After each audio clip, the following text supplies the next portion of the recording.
Hey, we're We're live. live. We are We are live. here. We are live. What is up, everybody? Thank you for being here. You are tuned into the Non-Corporate Network. My name is Chaz Vandemotter, Dustin Trout. and you are watching Fill in the Blank. If you're wondering what the heck am I watching right now, this is an ESPN style show where we come at you with the heaviest hitting small business news headlines of the week, 3 days a week. We have 6 stories for you today.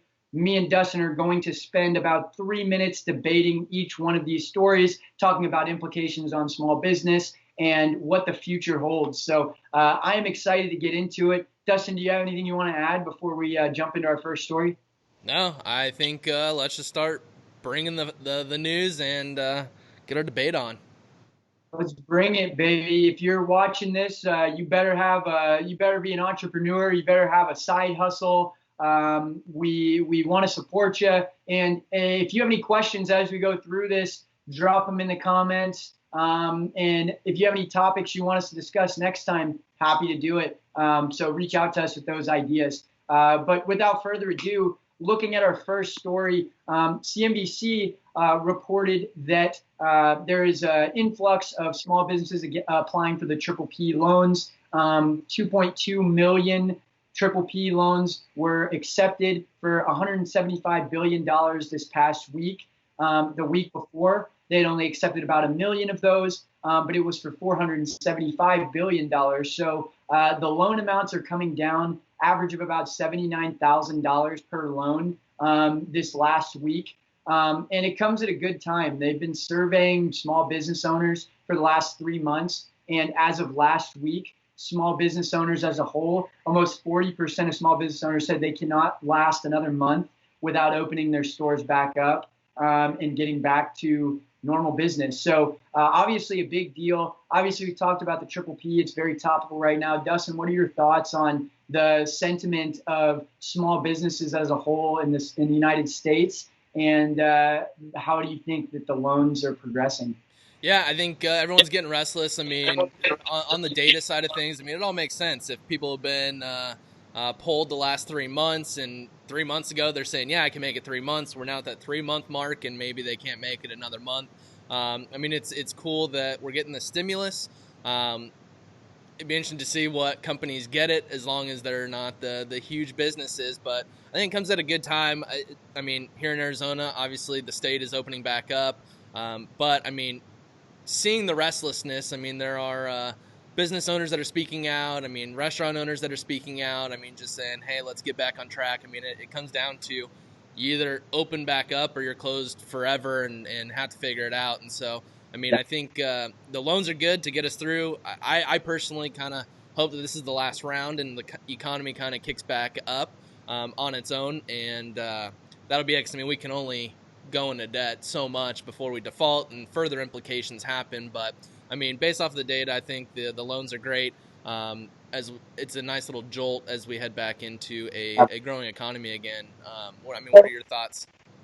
Yeah, no, I mean, I think it's interesting too. Less than 50% of businesses in the hospitality sector and in the food sector have applied for these loans. And less than 30% of businesses and small businesses as a whole have applied for these loans. I mean, we think about, 2.2 million loans have been approved. That's a lot. That's really not even scratching the surface of small businesses as a whole in the United States. And so I think that it's interesting to see that people are hesitant to apply for these loans, especially in these industries that have really been hit hard.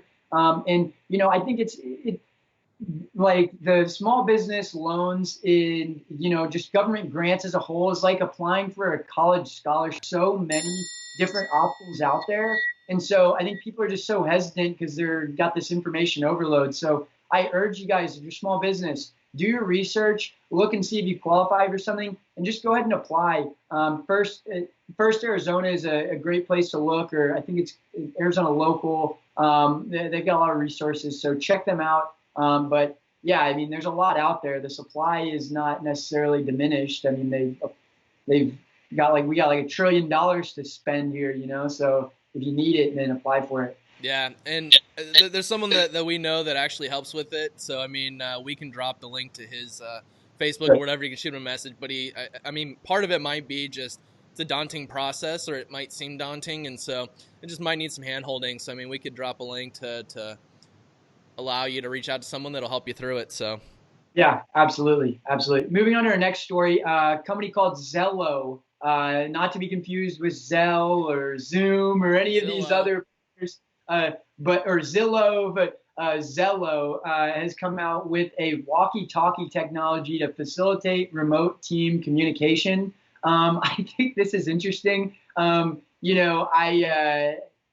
don't know if that's going to benefit all organizations. But I think that in terms of just facilitating communication where we can't be in the office walking over to your desk to ask a question, this could be an opportunity for us to, just have more fluid conversations and replicate that office experience a little bit more. But what are your thoughts on this walkie-talkie for businesses? Yeah, I mean, I think it's annoying. It's to your point, having people in the office, you can walk up to your desk and talk about it. But I mean, how many running jokes are there like, oh, this is Bob's fourth time coming to interrupt my day? On top of that, we have Slack, we have Zoom, Google Hangouts. I mean, we have a plethora of different tools to help communication. Right. Why add in another one? And I mean, someone's gonna just continually bug you. Hey, here's a cool new joke or whatever it may be, so you mute the notifications and then miss important stuff. So I think it could lead to more unproductive activities. I see where they're going. It's awesome, just the simple voice side of it. I don't think there's anything like it, but I think there's a growing trend of people just saying we have too many tools at this point. So I think, I don't know. It's up to the businesses, but I think you're just going to get more interruptions than productivity, and so I am against it. Yeah, I mean, I look at this and I think that most businesses now are looking for interoperability, if that's a word, but they want to integrate everything, and if they can't integrate their channels they're already using, whether it be Slack, whether it be Zoom, whether it be their CRM. If they can't integrate those channels with a new tool, then it becomes more cumbersome than it does increase the productivity. And so I think that it's a very interesting product and definitely has some differentiation. But obviously here, big problem is that is the scalability of it, and B, the ability to create succinct communication that is integrated into the other marketing systems that you may have already. So I think those are definitely threats to them growing their business. But I mean, all power to them. I think there's definitely use cases for it out there. And if you remember the Sprint walkie-talkie thing, I know Apple Watches have the walkie-talkie feature. I mean, quite a few people have Apple Watches, but yeah, I wanted one of those Sprint phones just for that. Yeah, it seems to be more like what is it called? The construction and things like that. It seemed like it made more sense than maybe for professional businesses. But I digress. Slack allows you to throw in a voice memo. So I mean, if you're really one voice that bad, why add in another tool? Just record your voice and throw it in a Slack message. Yeah, agreed. Moving into our next story, 57% of employees would prefer to work from home in the future. This is a Matova study that came out surveying a couple thousand small business owners. I think this is interesting that more than half of the workforce has, obviously like almost all the workforce has been exposed to this remote work. But more than half of the people who were exposed to remote work went, now that I've gotten a taste of this, I'd rather do it this way. And so I'm interested to hear your thoughts in terms of, did you expect this large amount of the workforce to want to be going remote as opposed to being in the office? I'm actually surprised it's not a little bit larger. I mean, I'd be interested to see what the numbers were before this, but I mean, we've worked in marketing where we're remote, and we've been using these communication tools for a while, but I mean, I've had jobs where I go in and I'm like, I literally talk to no one all day. Why can't I just work from home? This is not sustainable to drive across the valley and all that type of stuff. But I think it's awesome. I mean, it'll be interesting to see what the commercial real estate industry does and how that Oh, shifts. gosh. So, I mean, there's a good almost 40% of the workforce that still wants to work in the office. So I think there's going to be a huge uptick in co-working spots where Yeah. businesses go from 1,000 different offices down to a couple throughout the city, and then allow those people who want to come in maybe once or twice a week to have the space to come in. So they're reducing their overall overhead while still appeasing that 40% that still wants to come in. And so I think there's just going to be more efficiency in the overall balance sheet, and so it'll be interesting to see what people do Yeah. with the savings from the commercial rent and how they deploy that money. Yeah, well, I mean, and the trend was to start repurposing these like shopping malls where people were not really wanting to go in and buy stuff at the store. They've repurposed a lot of those into co-working spaces and office spaces. I know out in Scottsdale, they've transformed a lot of different real estate that was for retail into, even like the headquarters of Indeed and other companies. And so I think that this trend is going to continue to bleed into like professional business settings and in office space because everyone is this mass exodus is going to do what already happened in retail where people were like, I'll just rather go and shop on Amazon than drive to the mall and go to the store. It's going to be cheaper and it's more convenient to me and it gets there in a day anyway. It's not really a difference. And so I think that we're starting to have that same kind of mindset when it comes to going to the office. And I'm just weary of like when do we stop? Like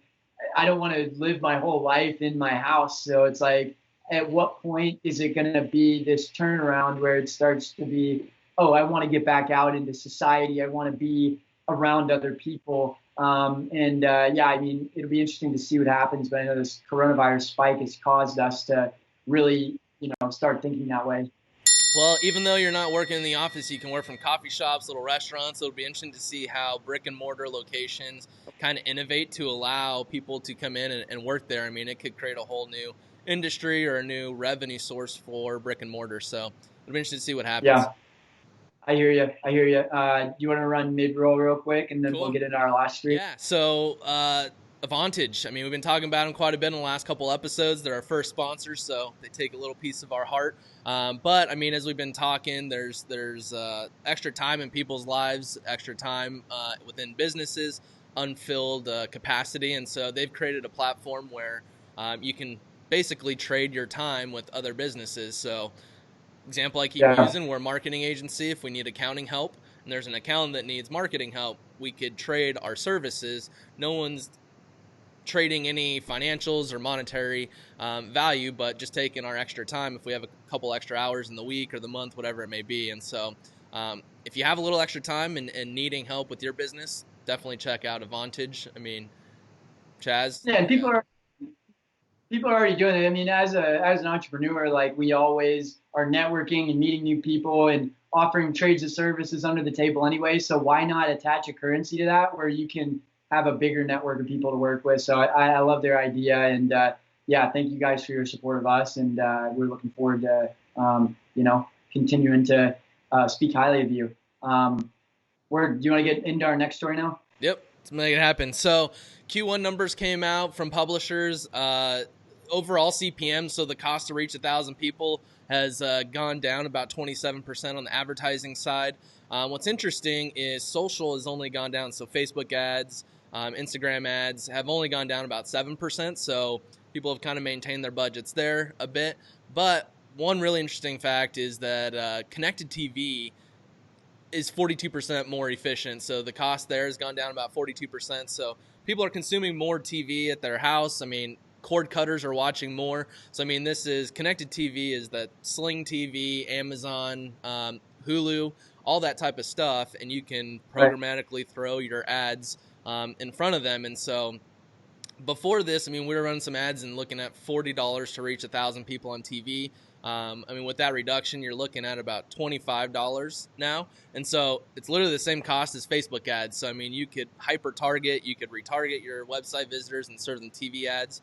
And it's the same cost as throwing out a Facebook ad. I mean, Yeah, absolutely. now more than ever, I think is a time to invest. But what are your thoughts? I mean, for those of you out there that are kind of wondering, like, why is this such a big deal?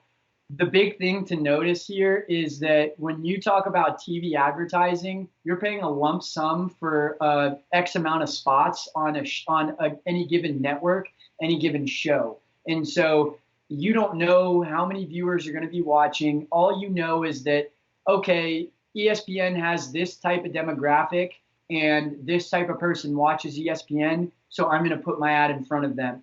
What we're kind of talking about here with programmatic connected TV is that you now have the ability to not have to pay a lump sum to reach that entire audience. You can pay a smaller CPM, $25, and reach specific people that not only are qualified based off the show that they're watching, but also other demographics, geographics, psychographics about them. And you're able to retain them into your audience and remarket to them further. And so if you're paying for an advertisement on ESPN, you can't go and talk to those people again. You don't even know who you talk. You don't even know who you put your ad in front of. All you know is there was 8,000 viewers at 8 a.m. on Cox ESPN when I ran my TV spot. And so this makes it so much more granular, so much better attribution. And I'm very bullish on how this is going to continue to revolutionize the game. I think TV and radio are antiquated industries, just like these telecom companies with cable are becoming antiquated compared to Netflix and Hulu and these other providers. Amazon, we talked about how they're offering all like live sports and things now. So we're eliminating the points of difference from what TV can do compared to what your connected TV can do. And I think the same goes for the advertising. Yeah, no, huge on the connected TV. I mean, that going back to the first part, those companies that have a bit more than a few months worth of operating capital, now might be the time to start investing there, which kind of leads us into our next spot. So Clorox, they have pulled $50 million from their traditional TV dollars, so traditional TV, like what Chaz, you were just talking about, blanket messaging on ESPN, but they're moving that $50 million over to digital. And this comes after last year, 2019, they increased their overall digital spend by 29%. So, I mean, it's getting more efficient to reach people. These huge brands are starting to step in. I recently read an article that Heinz is doing the same thing. It was somewhere around 20 to 25 million. They're increasing their digital spend this year. So, I mean, these big brands, they're not dumb. They're seeing the efficiencies and how cheap it is to reach people and how much attention is on the digital space. I mean, you have a lot more attention on Facebook and watching Hulu and all that on-demand stuff rather than traditional TV or radio. And so, I mean, what do you think? Is it a good move that Clorox is kind of switching gears and going more digital, or what do you think? Clorox, shame on you for not doing this sooner. I mean, seriously, if you like your 50 million you just put into this effort now, you would have gotten that same return off of 15 million if you had this effort going at the beginning of the year. This isn't something new for businesses. This isn't something new. We've seen the exodus over to Facebook. We've seen these small and medium-sized businesses that are already doing this. And the big I guess qualm that these big companies have is, oh, we have too much bureaucracy, we have to move slower, we have too many people to go through. Making decisions that takes 6 months to a year, if not more, for them to make a decision. Shame on you guys for not looking at this sooner, because obviously I'm sure their profits have skyrocketed during this time, but imagine if they were able to retain that audience and be able to remarket to those people and be able to personalize the messaging to specific people compared to just blanketing an advertisement or an email campaign across millions of people. I think that it's just an opportunity missed. It's like we knew about Bitcoin when it was worth $100 or $300, and now it's worth $10,000, and now we're going to jump in at 10 grand. And it's like, what could you have done over the last year if you would have committed this sooner? Yeah, no, I mean, to your point, some of the length of time it takes for some of these big businesses to make decisions, it's insane. I mean, I've been saying it for a year or two. I mean, I remember right when all this happened, I was telling my dad, and it's just like, all it's going to take is a gut punch financially for big brands to finally make the decision to move digitally, because it's just more cost effective, it's efficient, it's more targeted. You can see what's actually making revenue compared to TV, where it's just kind of, you don't know what the ROI is there. And so, Yeah. I mean, Can't I urge think it it's such enough. If a you're a funny small business, you got to jump in now because the cost yeah. to reach people is only going to go up. No, I think it's a funny paradigm. Like you're deciding that in order to cut your expenses, you're going to reduce marketing costs by going after another channel that is probably going to do better for you. And in the long run, you're going to make more money off of that decision to cut costs. It's like, yeah, you know, it's a perfect oxymoron, but it's hilarious. Yep, and then going more into the digital side and personalization. I mean, there's a couple articles that just say audio is the future, personalized audio, and so going back to comparing traditional to digital now, it's like you used to have one message that you'd have going over a local radio station, and it reaches everyone, whether they're in market or want your product or service or not. So I mean, you have a lot of wasted dollars reaching people that'll never buy from you. And so Right. right now there's a huge ability to again, going back to using your CRM data, knowing when people are purchasing, targeting based off of 10,000 different data segments. And there's so much hyper targeting that you can do that now you can create Yep. personalized creative that speaks to who you're trying to reach. And I think there's I mean, just the cost of producing that creative is so cheap. And so, I mean, I don't know. What do you think? Do you think personalized audio is the future, or is it more the social side, connected TV, or just what are your thoughts on that overall statement?